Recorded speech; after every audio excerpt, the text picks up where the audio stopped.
Welcome, everybody. I hope you can hear me. Um, Yes, Brenda, we can hear you. Yeah. Great, thank you. Okay, welcome, everybody. It's good to see. I know there were a lot of registrations, but I think it's good to start now. Is that okay, Monica and Robin? It is 7:02. Yeah, and we can just keep letting people in as Yeah. they enter. Yeah. Yeah, I'll Okay. admit Great. everyone. Yes. Okay. Thank you. Okay, I just want to say I'm really excited to be here. I'm thrilled to have Kripa, Sukhvinder, and Laura join me today. I also see Katya is here, so great. She's also a trainer at on the Expressive Body. Yeah, so just, once again, sorry, people are just entering as well. Yeah, so I'm super excited to be here. We did have a conversation like this, I think, 3 years ago now, Sukhvinder, Laura, with Katya, um, and I uh, and I think there's something about what y'all bring to the program that is particularly relevant and important in the times that we are in. Um, for those of you who are here, maybe for the first time, I just want to say a little bit. One of the things this conversation attempts to do is really to introduce the Expressive Body program.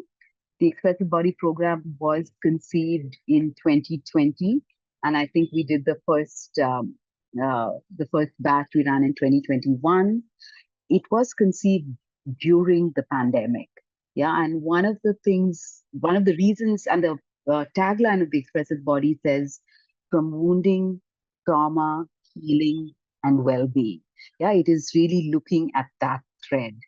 And one of the reasons we felt the need for a program like this was we found that the pandemic was really the pandemic and this thing of being in the unknown and the uncertainty of it was really triggering a lot of personal trauma in people.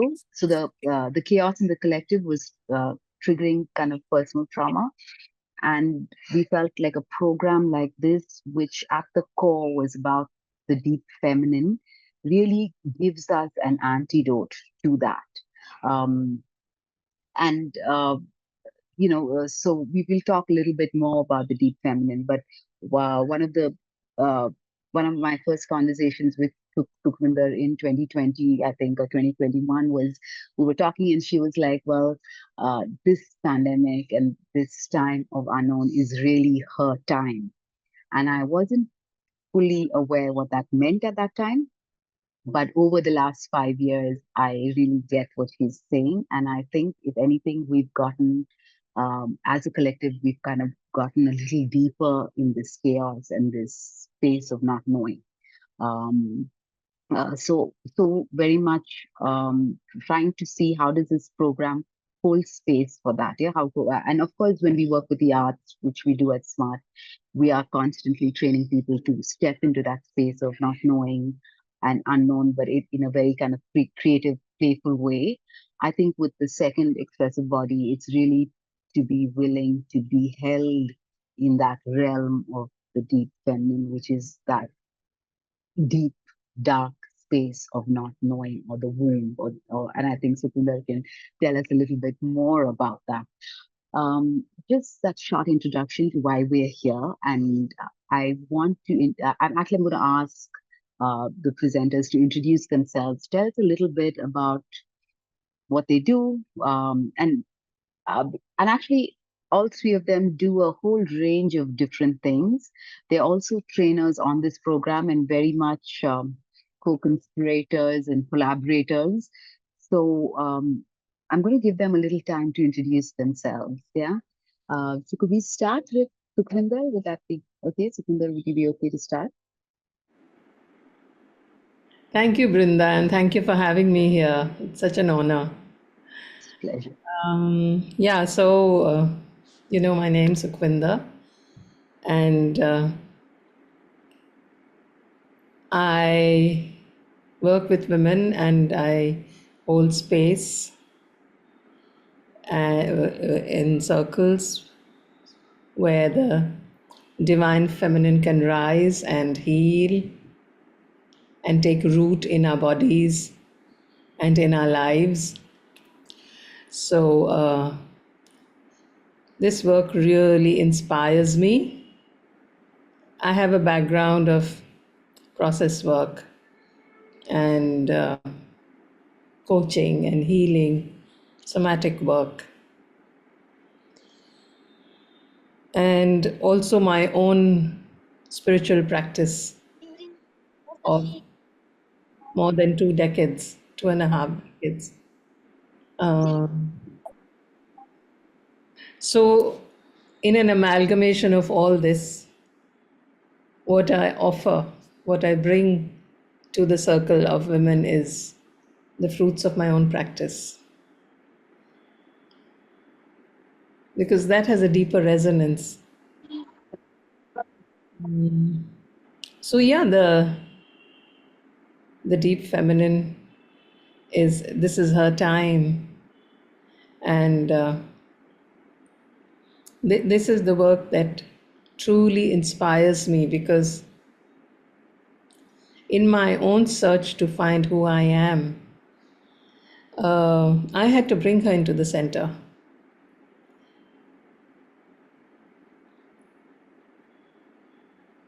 And I understood how deep the disruption was, how deep the forgetting was of her, and how deeply I had drunk of that potion that made me forget and made me believe in another story, made me believe in an elusive uh, paradigm. And I have lived through that. So when I do these sacred circles with women, and I've also done it with men, um, sitting together, something magical happens, because the circle becomes the teacher,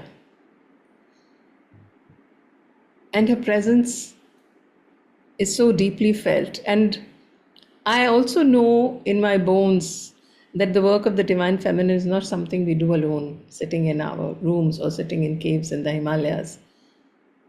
We do it together in circles. Something magical happens where we can, where the story of every woman is our story too. That resonance that we feel, and that womb connection that begins to happen. And that's a whole different story. I'm not getting into that, but I will just end by saying that one of the deepest lies that have been told to us, and the deepest forgetting and hypnosis that has been put to us, is that we forgot the power of the womb. And as we awaken to remembrance, we also awaken to the memory of what the womb is and the power that she holds. So, yeah, let me end here and we can continue on this later. Thank you, Sukhvinder. Yeah, that was really beautiful. I just want to highlight a few things that you said, which I think are important threads for us to continue as we speak, especially about the program. I think one of the things when you said what I offer are really the fruits of my own practice. I found that very moving, and I think really that is why we wanted to work with you, because what we hope that the expressive body, I mean, I think the work in SMART has always been about the personal process, but uh, really to privilege experience over knowledge, and know that the wisdom of experience as opposed to book learned knowledge is what we do and I know it's the way you work, and therefore your work becomes all the more powerful. When you say resonant, but I'll just say it therefore holds power in what you're sharing. The other thing that you said about the circle becoming the teacher. And, which again, I feel like is the shape of the circle we'll probably come back to in today's conversation, um, and the power of the womb. And I hope when you get a chance to talk further, you'll tell us a little bit more about the cosmic womb and dropping into that. So thank you so much, Sukunder. Can I ask Laura to go next? Thank you, Brenda. It's good to be here. Thank you for having me. It's wonderful to see so many folks interested in this topic. My name is Laura, and I live in Vermont in the United States. I am a natural dream work practitioner, and also my spiritual practice is an animist practice called Druidry, which is a Celtic indigenous practice that is earth-based, nature-based. I will say I love there's so many things that have been said already that so resonate for me as it relates to dream work. I am teaching in the EXP program. I have been, I think, since its inception, actually, and I'll be teaching an expanded module of that starting in July of this year, and I'm really excited about it. The goal is to get more folks working, bringing dreams into their healing practices, and hopefully making this work more accessible for Indian practitioners to be providing services to Indian clients. I thought, as you were commenting, Brenda, I was thinking, one way to talk about, to introduce what I do is this idea of privileging experience over thought process. And, this is the classic split, right? We think of it as the patriarchal split, the split between logos and eros, or mind sort of over matter, transcendence in terms of thought being somehow valued, or rationality being valued over the intuitive wisdom. An image that came in a client's work, somebody who I do have permission to talk about their work a little bit, was a very simple one. And I thought by describing this, it offers a little bit of an introduction to me and my own work. I didn't come to this work, or the work with dreams, because I had a desire necessarily to follow dreams. I came to it through the crucible of my own personal work, and the dreams that were coming to me at a time in my life where I needed a lot of help. And I pursued that. I sort of followed the synchronicities, and there was just some part of me that was ready. And I think we can all recognize that in ourselves. But the simple image of the pink rose. So this is something that came to a client, was offered to her by a little girl in a dream, just held up to her, the pink rose.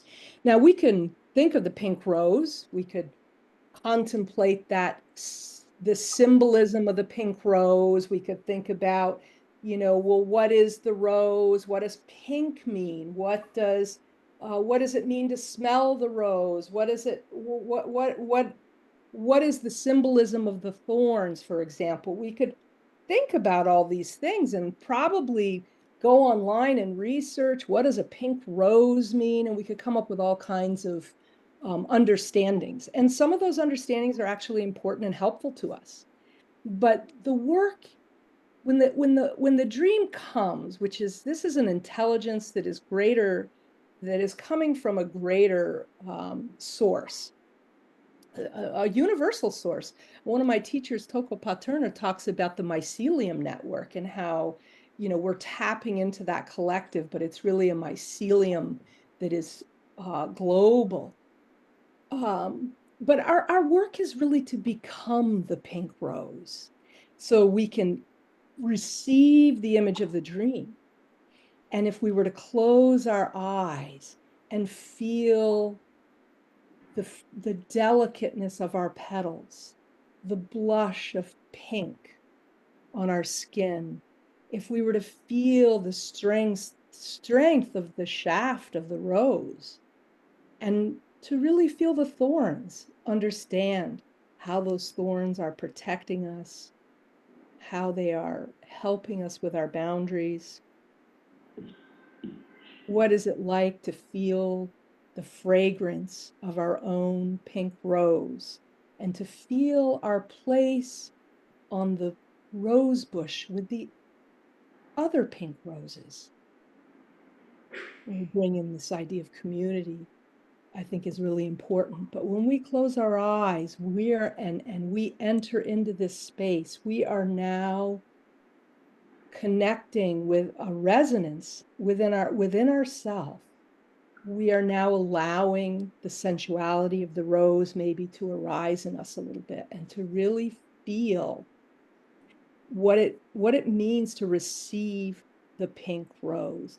So a lot of this work, the work that we're doing it's dream work is so connected to the feminine because it's all about receiving, and we're receiving these images from a much higher source, or we could even say maybe our higher self. I could say a lot more, and we'll talk more about these topics. And I so love this. And again, I also want to reiterate, this work is not just for women. You know, the idea that the feminine. This is a work that needs to happen because it's what's missing, and so we all have a part to play in that. And when we choose to do our work, when we choose to step into and receive and allow what is there to heal the wounds that we carry, the wounds of responsibility, the wounds of caretaking, the wounds which are these, I'm speaking of the woundedness of maybe the feminine. You know, I came to this work and I would not have said this work was about, you know, or my work was about connecting to the feminine per se. I was very over-identified with the masculine qualities of productivity and responsibility and action and thought processes.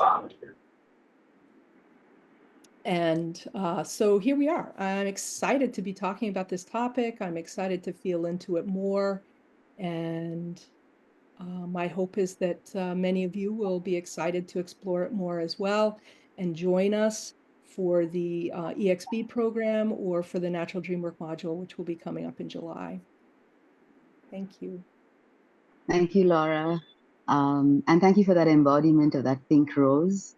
It was really very sensual, and and even to give us that experience, because we're just so wordy at this moment, so to really have that little experience of what it is to be in the body and to be the rose. Thank you for that. Again, there's just so many things that I want to pick up later. When you talk about the patriarchal split, you talk about receiving and receptivity being of the feminine, and the feminine not just being about women. And I think you make that distinction quite clearly about the being aspect and the doing and the thinking aspect. And therefore, I feel the deep feminine being that realm of pure being, that so we have the duality of being and doing, and then pure being from which everything is birthed. um yeah yeah Hopefully we'll come back to some of this.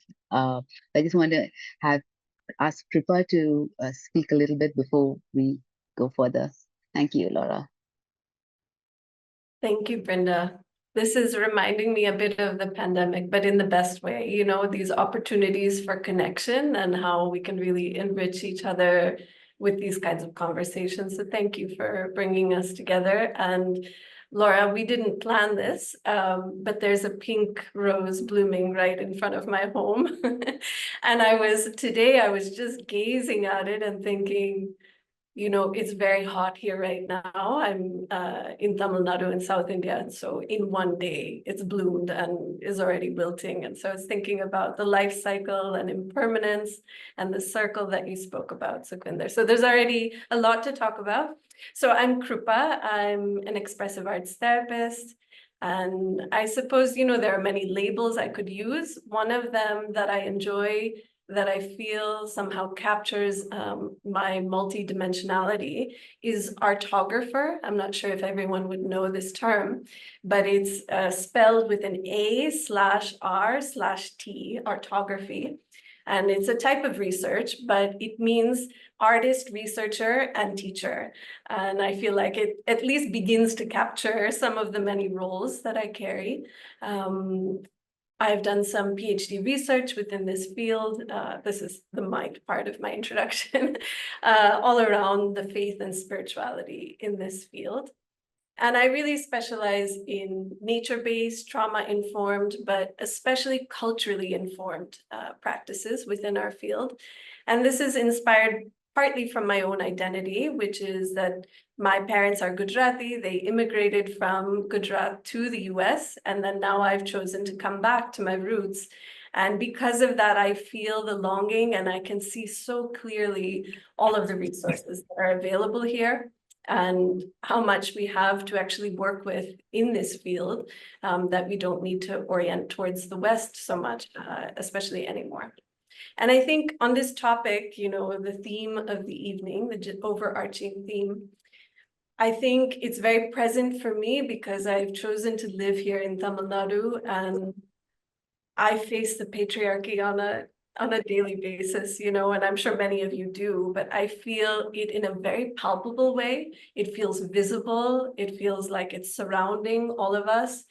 And I feel it in the way that it affects all of us, men, women, all beings, to be disconnected from our power. And, there's this kind of something very ancient and rich in this culture, but there is also this other side. And I think there's a lot of healing work to be done to reconnect and to reorient.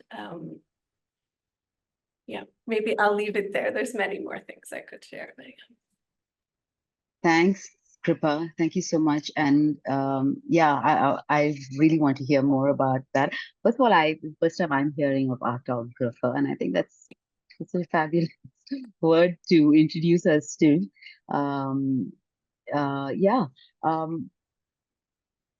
Hoping to hear more about what you just spoke about. But I want to really, again, when you say facing the patriarchy in a real way, I think for me, one of the big kind of shocks. I mean, I always kind of saw myself as a feminist and thought I lived life on my own terms. And then to discover that we are all kind of swimming in this river of patriarchy or this patriarchal paradigm. And it's really just moments so that we can step out of it. It's sometimes seconds and sometimes which makes this work that much more difficult because we can intellectually understand these concepts and be quite like gung-ho about it and be quite even activist about it.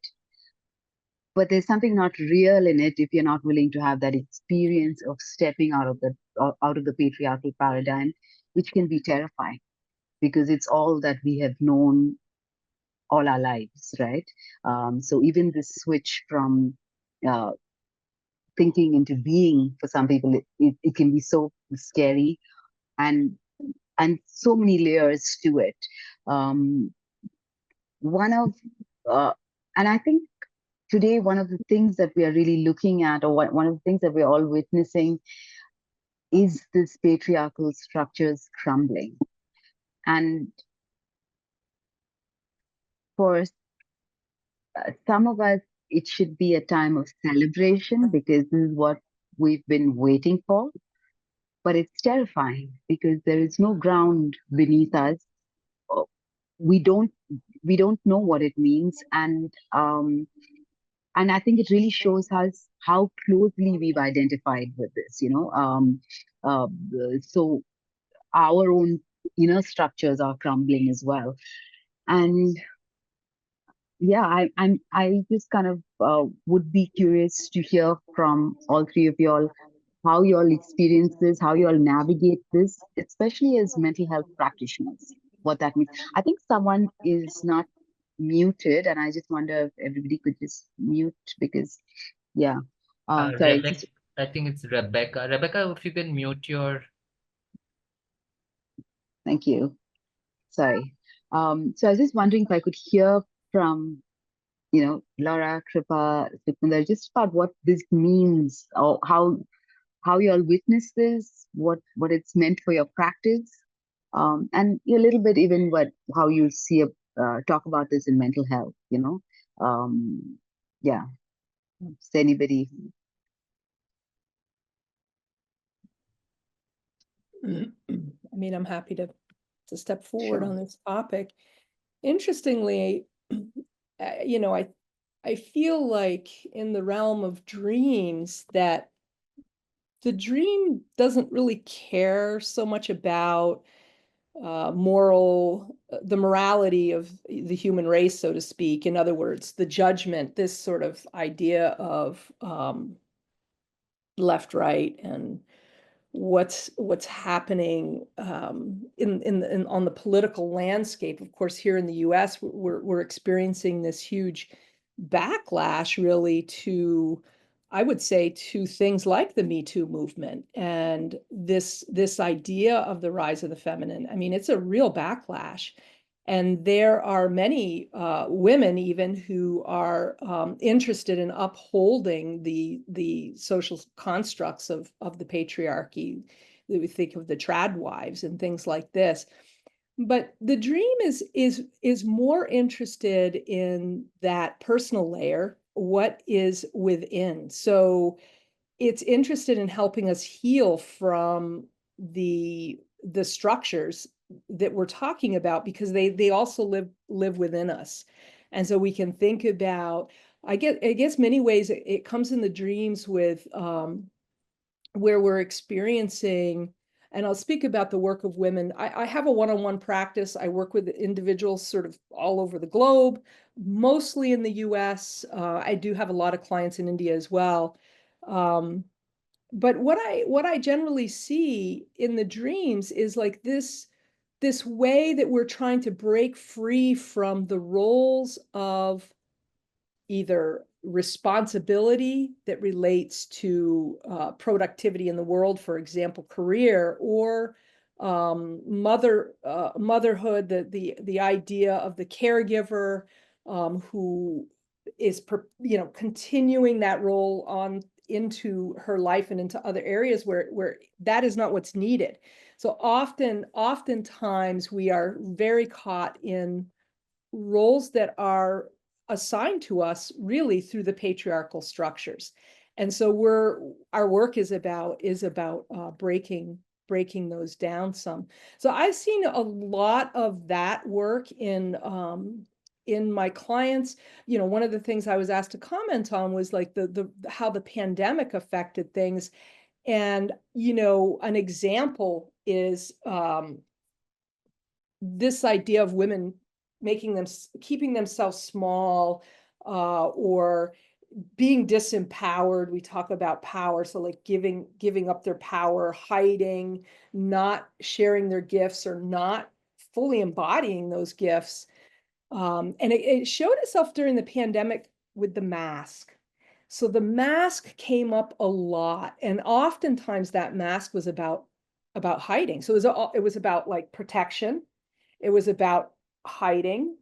It was about, you're not wearing your mask and you're putting me in an unsafe situation. So it was showing a lot of fears around safety, around and judgment. Lots of places for the judging part of ourselves to come into play, and a lot of fear, really, associated with that. Now, that fear could be related to the idea of like, oh, I'm going to catch COVID and I might die, or I might give it to my elderly parents. But it also is just that deep-seated fear of being in the unknown. Like we didn't know what was going to happen. And I think we talk about this work and the descent work into unknown, and being at the threshold of what I think of as the event horizon. Once we cross that, we don't know what's on the other side. So, the black hole, like we don't know, and there's no way to return. There's the idea of, if we cross it, we can't come back. And we don't know what's there. It feels like it's a crushing fear. So yeah, I'll I'll end there and let other folks jump in. Maybe I can bridge from there. Yeah, Laura, when I think about this topic as well, I specifically think a lot about post-colonial India and how a lot of these structures have become internalized. So it's similar to what you were saying. And I think that is some of the deepest, most confronting healing work that we have to do now. And it's really difficult to look within ourselves and realize that we've taken on the oppressor. We've like really ingested that. It's become both part of us. And now we're oppressing others. You know, we're passing on some of those systems in how we behave. And I think it's a struggle to be humble enough and to see, but often the dreams, the art, the expression helps us to see that reflection and to be honest about it. I find it in particular between women in India that there's this competition often, and it's not just women, but I think that, you know, it's on this topic. And I find that that's somehow very sad, somehow, that it's caused this separation between us. Instead of banding together in many ways that we could be, we're actually getting divided. And it's because, again, we've taken on some of these structures within ourselves. Also, things like perfectionism and productivity, like you were talking about. So I think that the art really gives us a chance to heal some of those polarities. And, you know, if beyond politics, if you look at even war and the larger conflicts in the world, I think it all starts with projections. And so we really have an opportunity in this work to hold a mirror to ourselves, to be honest, to look more deeply within, and to begin to look at how those structures have become part of who we are and how do we heal, overcome, accept, understand, and then hopefully overcome. Thank you. Thanks, Kripa. I feel like what both you and Laura really talked about working with is also the shadow, or that which is hidden. And one of the things that we do in the expressive body right at the beginning is to really look at the unholy trinity that Jung calls the body, the feminine, and the shadow, and each of those being portals to enter depth. Kripa, when you say, this, the structures that we've internalized, and, women competing with women, and I think it is also, you said that in India, and I think one of the reasons is because it is patriarchy, right? That doesn't allow women power, but we access power through the other, and we really disconnect from our own power. Because the minute we drop into our power and our sense of self, there is actually this ability to connect and stay connected, and to Laura, when you did the embodiment of the rose, and I know that I got the rose many times in my dreams, and this time when you were doing it, I really had this sense of this thing we spoke about, being the one and being one of many. And I think as we learn to drop into our own power and we stop trying to access it from through the other, and there is an ability to be very easily to be one of many, and to be and at the same time to feel that the specialness of being the one. Yeah. I Sorry, there was something else that just goes through my. Did I write it down? Yeah, and I mean, yeah, the thing about art giving us a chance to heal the dreams, bringing this up in ways that are so sweet and so gentle that we can look at it with love and compassion as opposed to running away from it. And I think this thing of competing women really, uh, and I think it came up a little earlier also when we were talking about the feminine, like it's not about women, but the betrayal we feel when we encounter a patriarchal woman is so much like it really hurts us, right? Because we are kind of hoping that we can be allies, and but patriarchy is about separating, and it is about fragmenting, and there are no allies. There is only power. So how do we navigate that? And I think it's I don't know if Sukhninder can go into this from the deep feminine lens. Also, if you can share a little bit about uh, uh, the cosmic womb and the Hiranyak. I know I'm asking for a lot, but if it, yeah, because I think it's just kind of uh, for us to feel into how actually delicious and safe this dark space is. Um, I mean, yeah, but I'm gonna just let you go where you're guided. Yeah, so there are so many wonderful threads opening up in our sharings, and I'm tempted to catch so many threads. The dream thread is a very powerful one, and I think at this time, women are dreaming very intense dreams. And even when I do work with my dreams with my friend Anuradha Prasad, you have to trust that very thin thread of your knowing, of your intuition. And if you follow that, you come into such miraculous openings. And especially, I have found that what I thought were nightmares were actually the biggest gifts that were coming from another space. One of the things that patriarchy does, it destroys our ability to understand metaphors, to be poetic. Everything gets so concretized.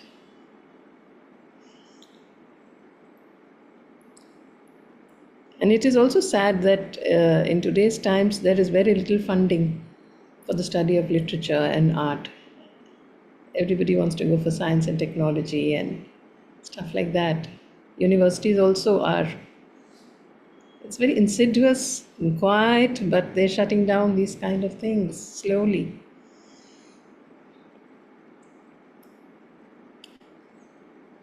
And Brinda, you spoke about the unknown, that conversation we had, and how the unknown is the time of the feminine. Maybe that was 5 years ago, but today, as I am myself, because like we are all first timers entering into the field of the feminine, there are no teachers out there who told us this is how you negotiate this space. We are stumbling our way through this. But today I find that it is not truly unknown. It's the sphere. There is a pulse beating beneath that unknown. It becomes very chaotic, this whole space of the unknown and the deep urge to bring in control, when we don't hear that pulse, when we don't hear that the beat of the drum, very, very, very soft at the center of things. Because we are not trained to pause, we are not trained to become still. Like what Kripa was also saying, performance and action and being busy. So when we truly slow down, which is the training ground of the feminine, that's what she's asking us, to soften and to slow and to trust. And then in this work, you begin to understand that there are rhythms in nature and there are rhythms within us that we were not even aware of.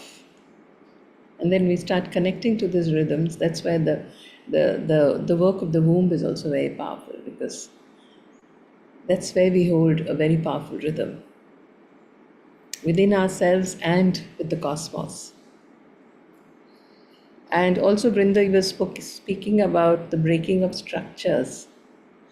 So where exactly are the structures breaking? If you look outside in the world, you say, no, I think it's becoming darker than ever. The structures are becoming stronger. Where they are breaking is inside the bodies of women. We are the ones who are breaking them inside of us. So it may look invisible, but it is making us invincible, because we are accessing something that has been hidden from us for so long. And I've had the privilege of meeting so many women who are making this amazing discovery of who they truly are, the way they're coming into their power, the way they are embracing their softness and the vulnerability along with their fierce wildness. It's such a joy to watch that happening today. So I'm also beginning to recognize the cycles that we are going through. Like right now, I think we're going through the cycle of healing. You spoke about the antidote, that the deep feminine is the antidote to the patriarchy. An antidote is something that reverses the effect of poison. So, the medicine. Right now, women, we are receiving the medicine of the deep feminine to heal and to find ourselves and to have a deep relationship with power. It's something we have always been very nervous of.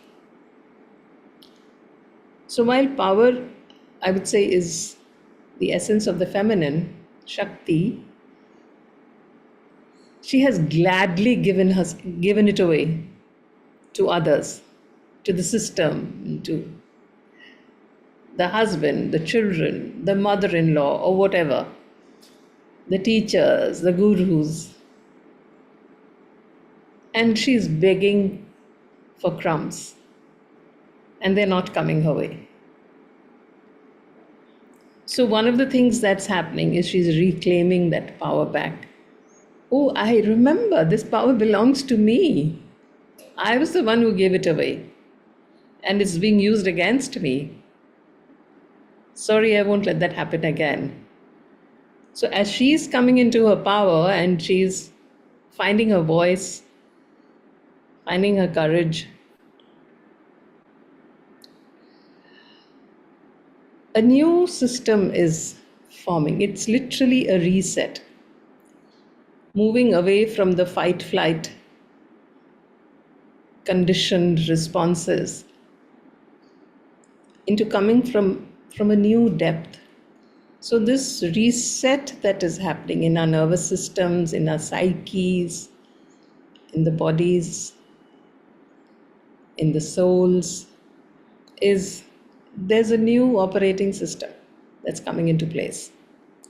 So while the cycle of healing is happening, where we are receiving the medicine, when that process is complete, we become the medicine.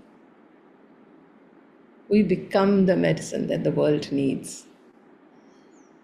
And from the fullness of a cup, when we begin to offer the gifts to the world, not as empty cups, but from the overflow of the cups, of our cup, when we begin to offer, it's going to be so powerful. And also, the more the darkness seems to be escalating outside. So when you go to a gym and you build muscle, you have to brace against something. You have to push against something to build your muscle. So this is the bracing that is happening. Maybe there is this thing that's happening, but the fierceness of the feminine is also rising. She is also bracing. If you see today, we have 44 participants. Just check how many women are there and how many men. Why is it that we feel this wild call whenever there is a call, why is it that we just respond? There is this deep connect. There's such a hunger. There's such a remembering. Initially, I didn't know what I was missing. What is it that I'm missing? I have everything and yet I feel so hollow. And then when I began this journey, um, yeah, something began to fall into place. And I am refusing to believe that the center of our existence should be ambition, you know, should be performance. These are lies that we are not buying anymore. I want to be with my longing. I want that to be the compass for me, that to be the golden thread that I will follow, my passion. And in the end, I just also want to bring in that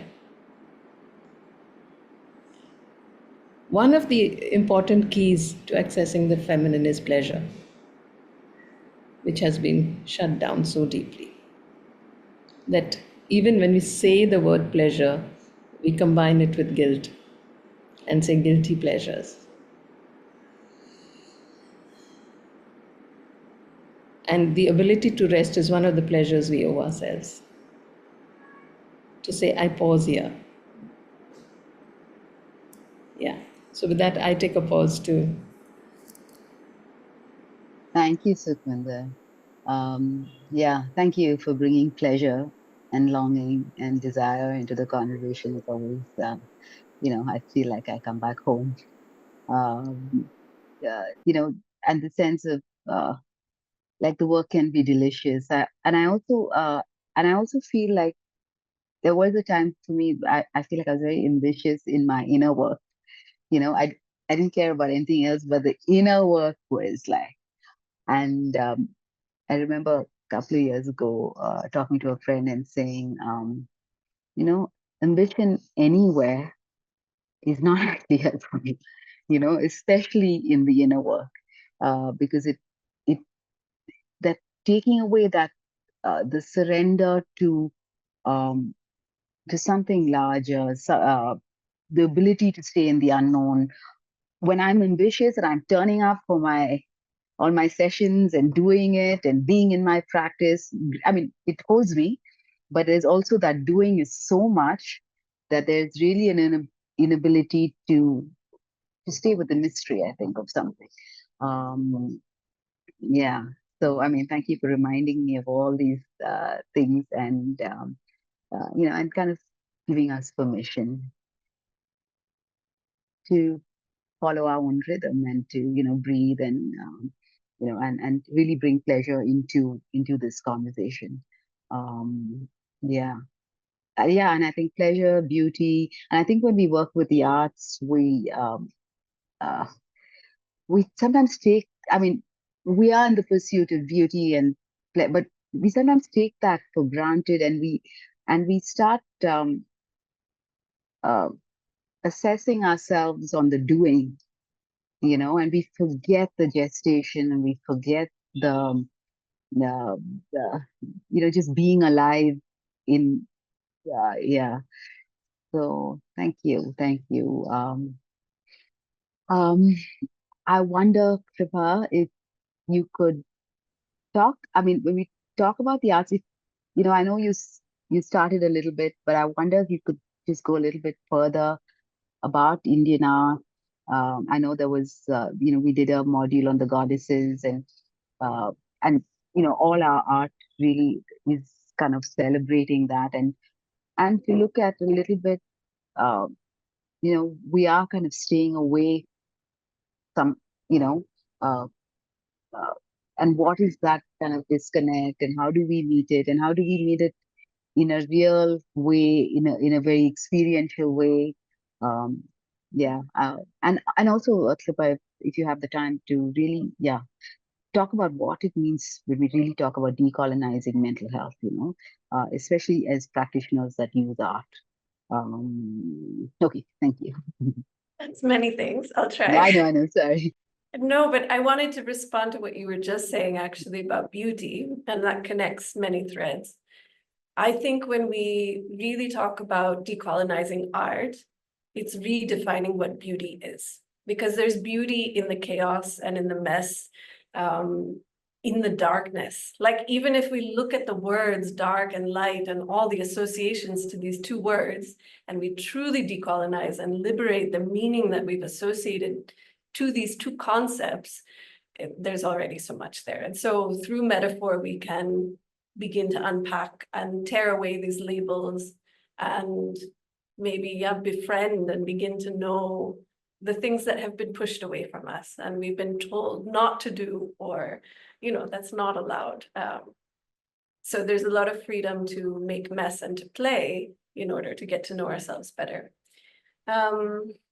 Okay, so yeah, I mentioned before that there's this general idealization of the West, right? And honestly, a lot of dead white men that we read, have their theories and their ideas about what we should do and the approaches that they've named.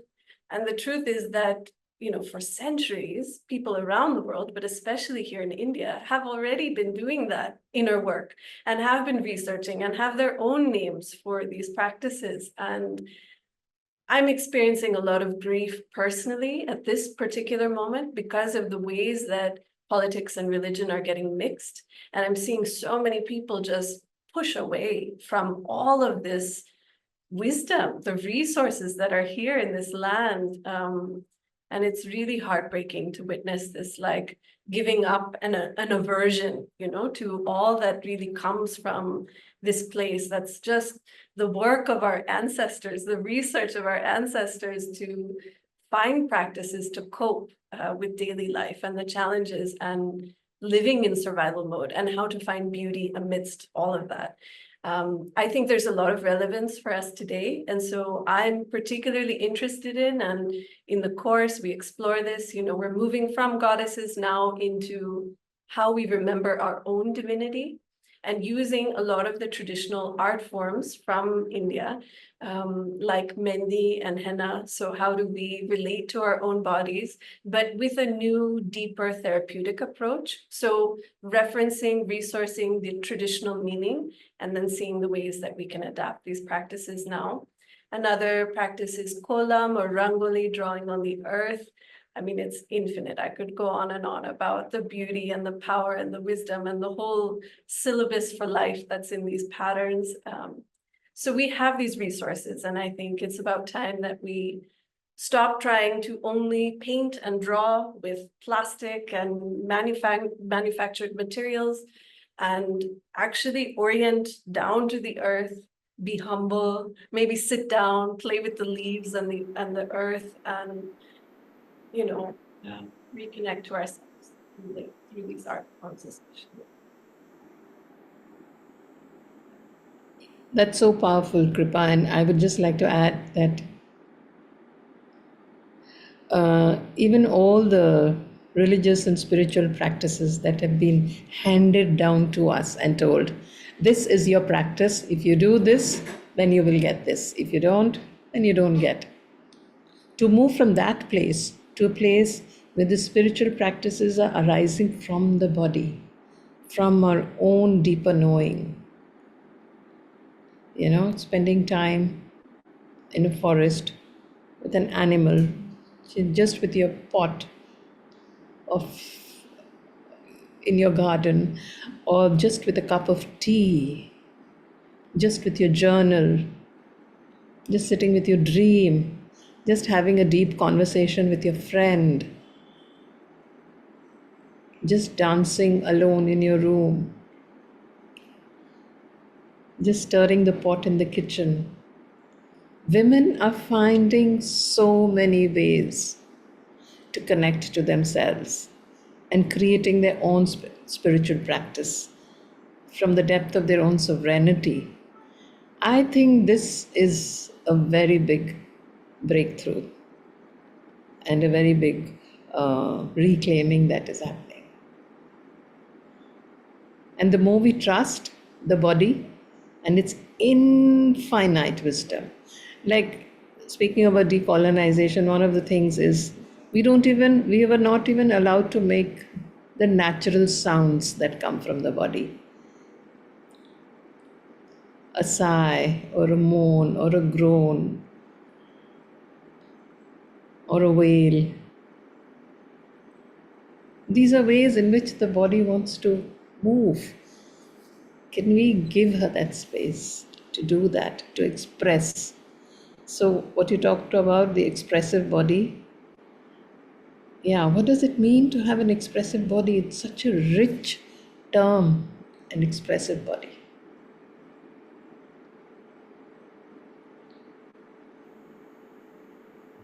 I love that you both are bringing it back to the body and its connection to the natural world of which we are a part of. And this disconnect, is part of what is allowing us to really destroy the natural world, to extract from it, to view it as a resource. So and as a druid, very many rituals and practices designed to bring us closer to the earth. So just the words of like sitting in the forest and feeling the leaves under your hand, or contemplating the caterpillar that's crawling across the branch. But the question is like, how do we begin? And as a dream worker, of course, my orientation is in that realm. One way we can begin is to tend to our dreams. So we can seek out some guidance, or we can be with that material with a friend. It sounds like Sukhvinda is doing that with a friend. I don't know if that's your practitioner or a friend, but like this idea of sharing this information and being with it on a very deep level. It's I always say in my practice, my one-on-one practice, and when I'm working training practitioners and speaking with them about this work, is like, you don't have to figure out what their dream means. You're not there to interpret. Like, you really are entering into the place of the unknown, because we don't know. Like, this is very deep material coming from the psyche. You may not know going in, but allowing ourself to be open to this deeper intuition that wants to come in. I call it, let the dream set the agenda. You don't have to, pull out of the client, like, well, what are your family traumas? What happened to you when you were little? What's going on in the world today with your husband or your partner? The dreams are going to guide you where you need to go to attend to what needs to be attended to right now. And oftentimes those discussions of historical traumas and things that have happened in the past, or maybe now, will come through in the dreams, and you may have discussions about that. But the work is really about discovering and repairing our intuition, discovering and repairing our imagination. For without imagination, we can't begin to understand a different possibility for ourselves. And without our intuition, we can't know, like deeply know, what is right for us, and what is the next right thing. What is it that we desire? We talk about longing. That shows up in the dreams a lot. And often what shows up, somebody talked about nightmares being, like people talk about nightmares, and I've received, at this point in as a practitioner, I've probably received thousands of so-called nightmares. And I have to say that most of those are dreams that are moments that are wanting to get our attention. And if somebody were to describe a nightmare to you, you might receive that as like, wow, that doesn't seem like a nightmare, but to them it is. And so, like, really allowing spaciousness. I love the word soften, slow, trust, the process of coming back into the body. It can be jarring if you've been very disconnected. And so there is a lot of tenderness that we have to bring to that kind of work, a lot of compassion. And I think of a woman whose dreams, the dream cluster that we were working with, and in the dream, she was defeated, sitting on a park bench, slumped, feeling worthless, and just not knowing what her path would be, but also angry too, like feeling blocked from her own desire. And so she was sitting on a bench, kind of hunched over, just like really what we might think of in the body as a defeated, closed position. And in another dream, she had this dream of this lion who came up to her and rose up from its 4 feet and put its paws on her shoulders. And so when we work with this material and we think of, well, how do we begin, right? It became feeling into the tension between these two places.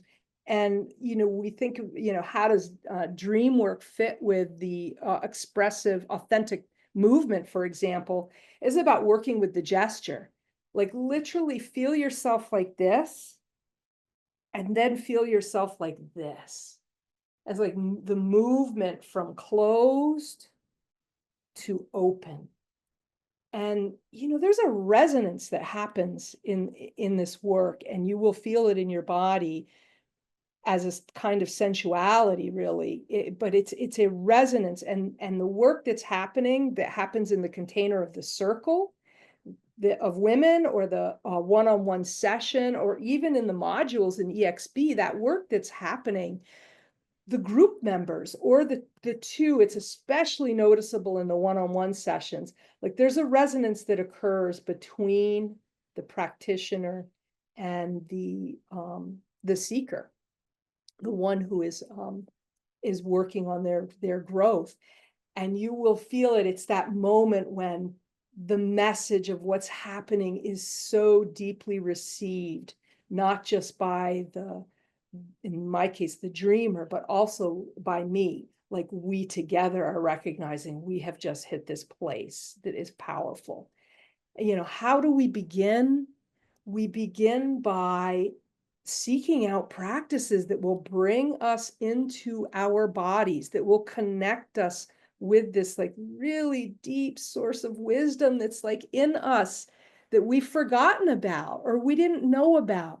A lot of the work is remembering. We have to remember ourselves, and for many of us, that's what it is. And it lands on us in that way, like the aha moments of like, oh my God. And the work isn't all like just, pink roses, right? It's also, savage storms and wild beasts and the anger of the destructive force of the goddess who represents anger, right? There's a lot about our shadow that we can think of as dark, but it's really feelings and emotions in us which we need to integrate in healthy ways. And from my point of view, the dreams will help us do that, and they can set the agenda so that we're not having to try to figure out, how do I do this? They're going to help bring in the material that is important for us to begin that process. And I love that we're starting the EXP module with natural dream work as a practice. And yeah, I can stop there. Thank you. Thanks, Laura. I think you've kind of really spoke about a lot of things that I want to then now really talk about a little bit about the expressive body, because you introduced authentic movement, and which is also a modality that we use. But I think, but before I do that, I just want to say, with all three of you all speaking, and I just want to point it out to those who are listening, is we're all really looking at different ways to drop into the wisdom that we already hold, and that is the shift. And even though this is an advanced training program and we're hoping people become therapists, the idea is to do that while dropping into themselves. Yeah, and of course, this being an advanced training program, we do have theory, and we do want participants to ground their experiences in theory at the end of the program. But we are always privileging experience, and direct experience, and my experience. And I think, Kripa, when you were speaking about negotiating and navigating what is mine and how do we hold it when it's so loaded in today's world. And I think, the right and the left and we are all so divided and everything is so loaded and so charged. And when I hear all of you all speaking, and I know even in my own um, groups, is to really bring it back to the body, to bring it back to what is our experience of something. And I remember once in an authentic movement group, and this was during the anti-CA protests, and a lot of Muslim women were out on the streets, and there was a lot of anger, and and a woman who really was, who saw herself as very patriotic Indian and really felt, this decolonization meant kind of, you know, uh, Islam was also a foreign religion, and she held it very strongly. And she's just a really lovely person otherwise. And it was really hard to have conversations. And and I was so grateful that for me it's always about the body, and you keep going back into the body. And one of the experiences she had in that group was really becoming and doing like becoming an Islamist. And she had all these gestures of this Islam Islamic woman that raised her when she was 2 years old, and she had no memory of it till now. So that kind of finding that love in her, finding that, I mean, she really broke down. It was such a powerful kind of experience. And it was so powerful for all of us witnessing it and holding space to see that uh, come. And I just feel like that is the uh, well, that I think that is what makes this work so difficult, but also so easy. We don't have to know more than what we already know. We just have to be willing to listen to what we already know. Willing to hear it, willing to receive it. And that is, I think, the primary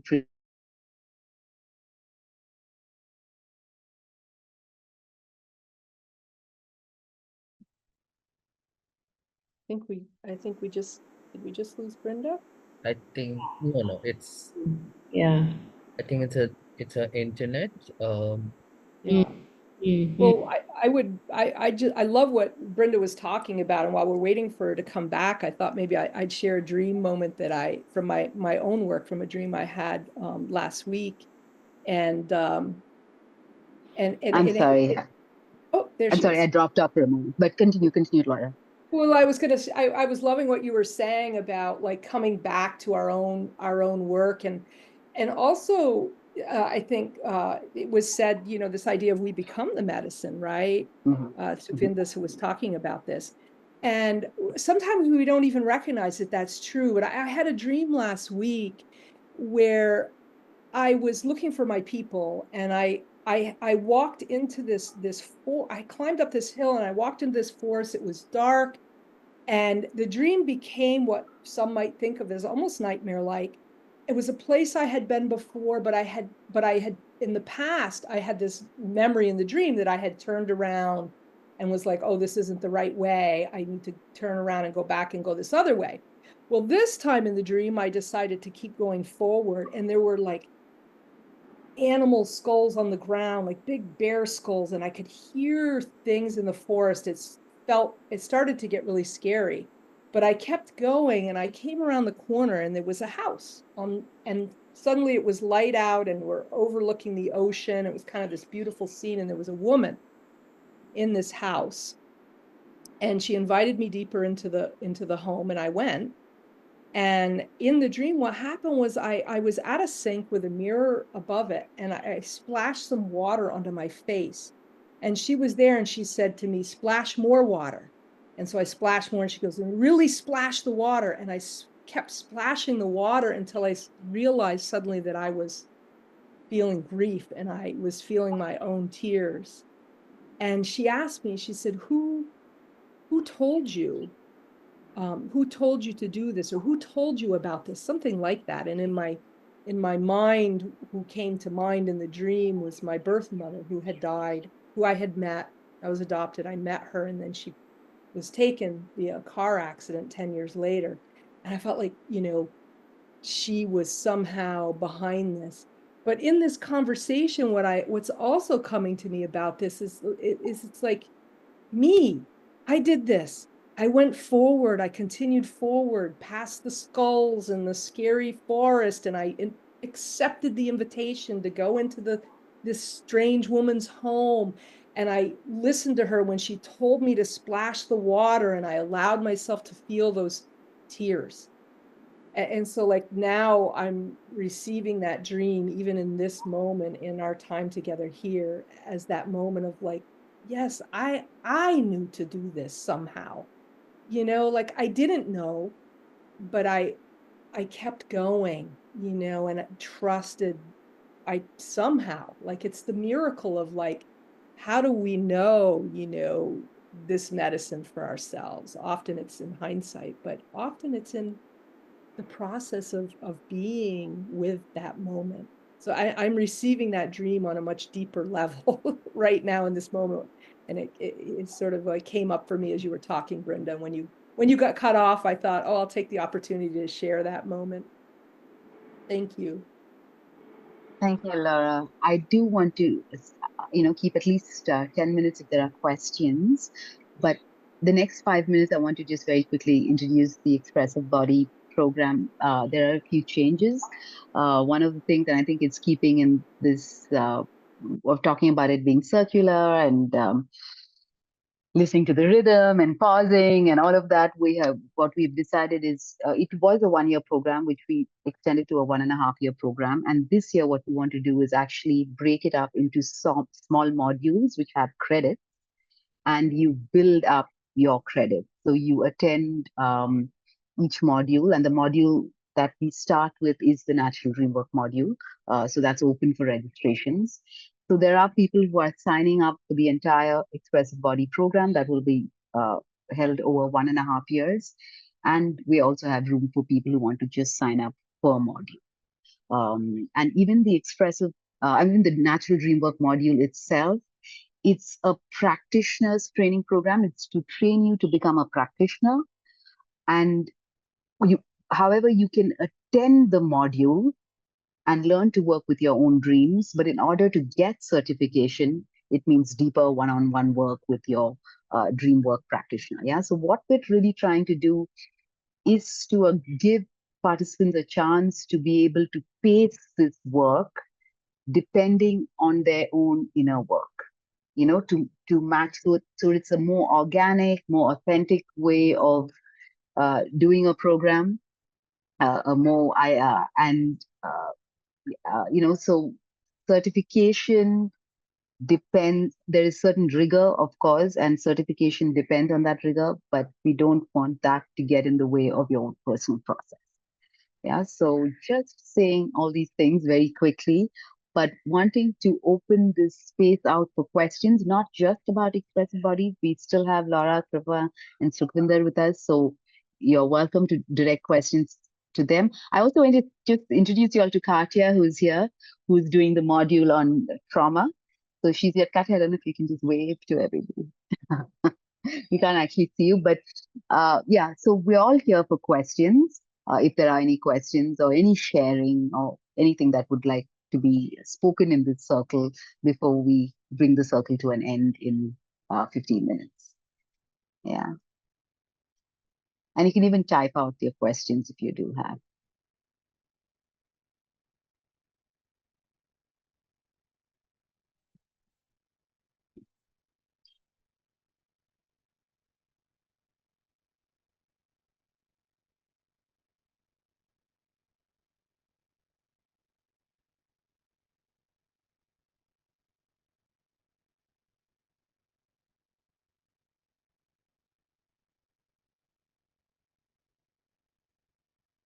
Okay, so we can work with questions as and when they come, but we can also just continue a conversation if Kripa and Sukhvinder have anything to share or add, or Katya, if there's something you want to say, please feel free. Yeah, we do have. Mhm. Go ahead. Yeah, no, I was thinking about power and how it shows up in our work. And I think even just based on what you shared just now, Laura, thank you for sharing your dream and experience. You know, I think we also go through our own cycles as practitioners, right? And that's what this course is also about. And how we embody moving through them is such an important part of this. So I can see the sort of meta layers of how we hold space for each other, how we hold space for ourselves, how the art holds space for us and our journeys.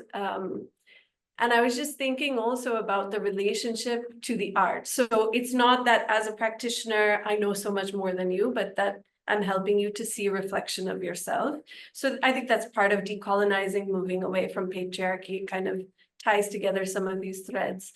But also that the art is allowed to speak. I think in the same way that the dreams take charge and lead the way. I think we have a certain idea of imposing meaning or attributing ideas and really like from our mind putting those concepts down. And so, yeah, I was thinking about how in these spaces we can allow the art to talk to us and receive messages through that we don't control as much.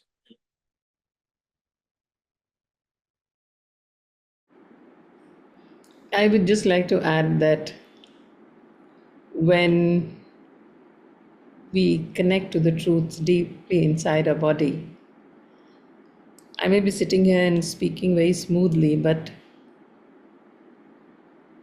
everything is shaking when you bring that wisdom and you want to give it expression, because it's contrary to everything that the culture has told you. And what is going to happen when I speak this truth out? That is coming from the depths of my being. It is not coming from books. It's not coming from anything that I have studied, but it's coming from my body. So with shaking knees and a beating heart, you bring out that truth. And then you find its resonance in the bodies of other women and men. And then you feel, ah, and that helps you to trust more and to believe more in your own wisdom and to start building that connection to your own knowing and to your own intuition. So yeah, it's that kind of a journey. I love that you're mentioning the quaking. That shaking it's so true. And I think of it as part of that quaking is part of what is breaking the structures, really. It's like shaking them loose. And I love that you brought that up. I often feel that, and it's like when we end today, it will be very powerful, probably in all of us. We'll be really feeling it, the quaking, I think of it. Thank you for bringing that up. Yes. And I also want to mention that before this journey of the feminine really began for me, it was preceded by lots and lots of dreams of falling from great heights. Mm, yeah. Endless dreams of falling from mountains. I'm jumping from very high buildings. I'm jumping down. So, and then came this whole process of from here coming down and coming into the womb and finding that space and finding a new center. And I would just like to end by what would it mean in the world when all the women are connected to their wombs and from that center. And a new conversation begins between women, womb to womb. What would that mean?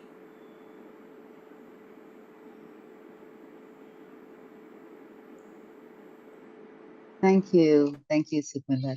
I also want to just say the word resonance. When you're speaking the something that's true for you and the resonance that you feel, and to tie it back a little bit to what when we talked about that we're not sharing as practitioners that we know more, but really kind of creating a space to have an experience to descend. Um, uh, yeah, I think a lot of times, uh, you know, uh, when I teach or facilitate, participants are having very similar experiences similar dream images, similar movement experiences. And, when I did the authentic movement film, or we really chose movement that, of course, came from my body, but also movement that over the years were kind of witnessed. And I think that there's one movement that almost every woman who comes in is, so, and to see something that has really deeply moved you, also very much a part of someone else's life, or someone else's experience, or an image of the pink rose or the snake that's just like in almost every participant has this, or the mother, it I don't know. I think for me, I think right now what I'm really kind of exploring, so everything comes back to that, is this thing of being the one and being one of many, and constantly, I just want to thank all of you all for being here. And I thought maybe I could just end with this little poem that comes from the Womb Awakening. Just to end today. Just give me a moment while I find. Brinda, there are a few comments which I can read out as well. And also I had a question, if that's okay. So, I Sure. mean, from the discussion today, of course, we are speaking a lot about how the feminine is about the descent Mm, into the womb, finding that mm, center. And it's also mm, about shaking and possibly mhm, changing the mhm, patriarchal structures which have, mhm, caused a lot of trauma and harm. Um, mhm, and I wonder if there are some thoughts around the masculine, because when you speak about the masculine, it is about the structure. But today we are basically looking at how does the masculine can possibly have a different role of holding rather than curbing, or holding back, but holding with safety for descent to really happen. So maybe if there are any thoughts around what's the role of the masculine in today's world, when we are kind of trying to find a re-emergence of the feminine. Okay, How does sure. that? Thanks, Robin. I want to say, I know that Kripa, Laura, we have lots to say, but is it okay if I ask Sukhvinder to answer this? So that it kind of ties in also with the expressive body. Is that okay, Sukhvinder? Only because we have only 5 minutes left. What an important question.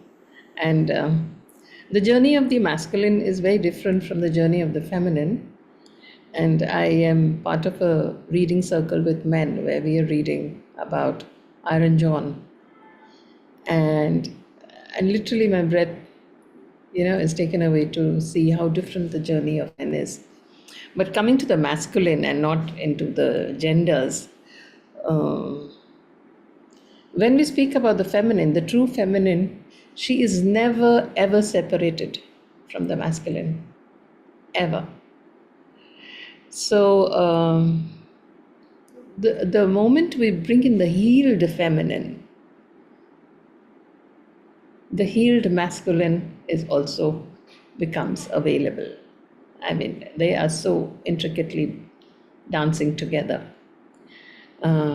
So these journeys are very significant, and when that partnership of the healed feminine and the healed masculine begins to happen, where she brings the dream and he brings the implementation of the dream. It's the feminine who holds the dream, and the masculine is the one who says, I will implement this dream. It's so beautiful. I believe in it, I trust it, and I will make it possible. So this partnership and finally the sacred union of the two, where we become the androgynous human. So it's a very deep journey, very, very deep journey. It Yeah, doesn't go alone with just the feminine. yeah. I mean, I know there's so much you can speak about it, but Robin, I don't know. When I teach, I try to sometimes stay with being and doing, so that our doing, our actions are informed by our being, and the doing aspect being the masculine aspect and the being aspect, the feminine. And so the doing, the masculine always being informed by the feminine. And then I think of the deep feminine Yin as and that space without polarity that you can drop into. Sorry. Yes. I'm saying the yin and the yang is also Yeah. good symbol. So Yeah. I think it was Um, Marion Woodman who said that that both the feminine and masculine energy are understood as independent, non-gendered energies rather than essentialist declarations on biology. So I think, it is important to, I think it's a great question and important topic of conversation.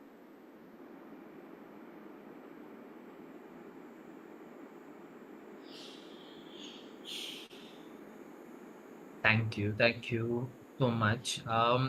I'm going to read out some comments. Is that okay, Brinda, or would you like to? no, go ahead. Go ahead. We'll just take a couple of minutes to do that. Sure. And then I wanted to end with this poem. Sure. So Nalini says, I'm curious for thoughts on how sometimes wisdom from lands and ritual practices from those different from our own can reach us in a powerful way too. I was talking to my sister about ancestral rituals and how a lot of those are also big wounds for us. And to connect to the greater ancestral wisdom, we needed a pathway that took us away from home a bit, only to return. beautiful. Yeah. I don't think we have the time, unfortunately, to comment on this or thoughts, but hopefully, Nalini, I don't, you'll be there for the programs and you'll explore this for yourself. I'm trying to find, yeah, yeah. Um, yeah, just coming back to father time. I'm just going to want to just end with this poem from this womb awakening. I just thought of it when Sukunda was talking about the womb. Yeah, it says, we're weaving a new way, stitching revolutions together, spinning new worlds from our wombs, dreaming back the wild edges of our souls, calling forth that which has been lost. We're women of the womb, maddened by love into action. We are men of the heart, softened into surrender, afraid only of not feeling.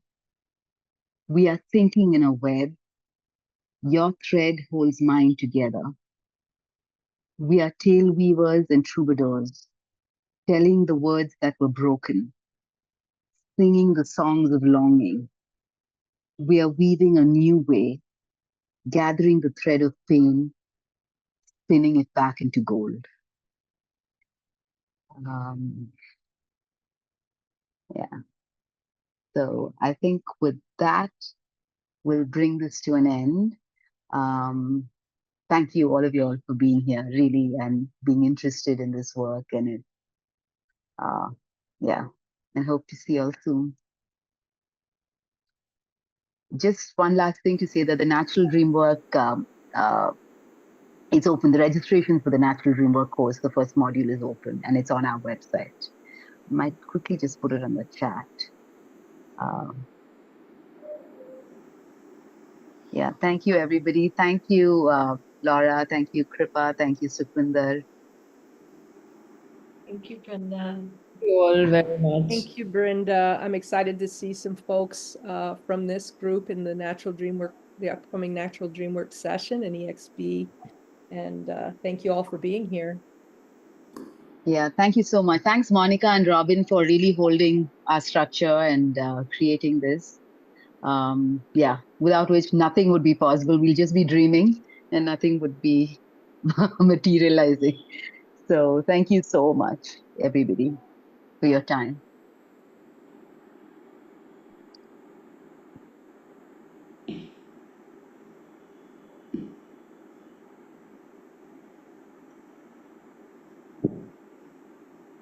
Thank you so much.